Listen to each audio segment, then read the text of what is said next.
Qui étaient les Amérindiens Kalinago?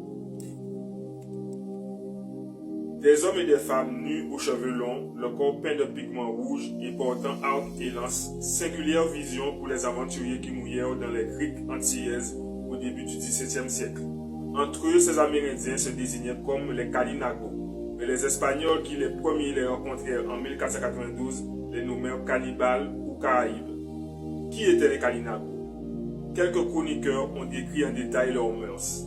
Parmi ces ethnologues de la première heure figure l'anonyme de Carpentras, un flibustier qui vécut avec eux en 1620 ou encore le père breton missionnaire qui quelques années plus tard partagea leur vie.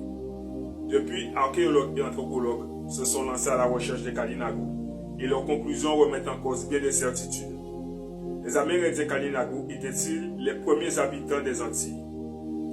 Les Kalinago font plutôt figure de petits nouveaux. Leurs céramiques découvertes dans les années 1980 sur l'île de Saint-Vincent sont en tout point semblables à celles des populations Coyabos de Guyane.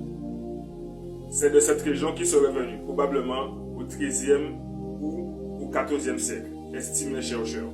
Mais lorsqu'ils sont arrivés, ces îles étaient alors loin d'être inoccupées.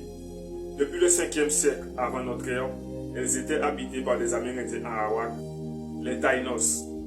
Les Kalinago les auraient chassés vers les Grandes Antilles, à Hispaniola et Porto Rico où ils vivaient encore lors de l'arrivée de Christophe Colomb en 1492. Une théorie du remplacement des populations confirmée par les chroniques de l'époque qui décrivent le caractère guerrier et conquérant des Caraïbes.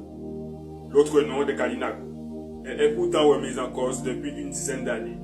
Aucune de ces céramiques anciennes n'a été découverte sur les sites précolombiens. Toute date de la période du contact avec les Européens, nous confie l'archéologue Benoît Bérard, maître de conférence à l'Université des Antilles.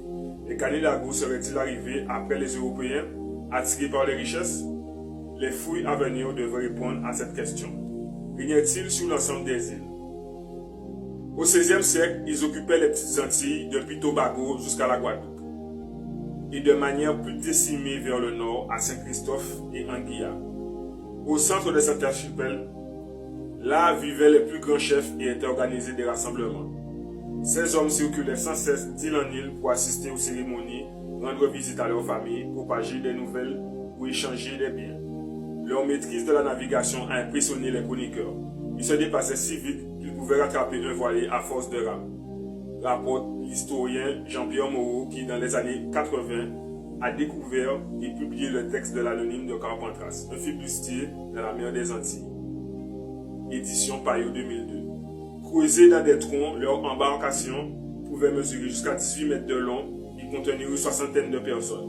Un art de la course sur mer qui les conduisait à de fréquentes excursions vers le nord à Porto Rico, comme vers le sud dans le delta de l'Orinoque. Des expéditions parfois guerrières, mais aussi commerciales. Donc, bien entendu, il y a une suite. Si vous voulez encore, vous demandez la partie 2 et je ferai le nécessaire. Abonnez-vous les amis.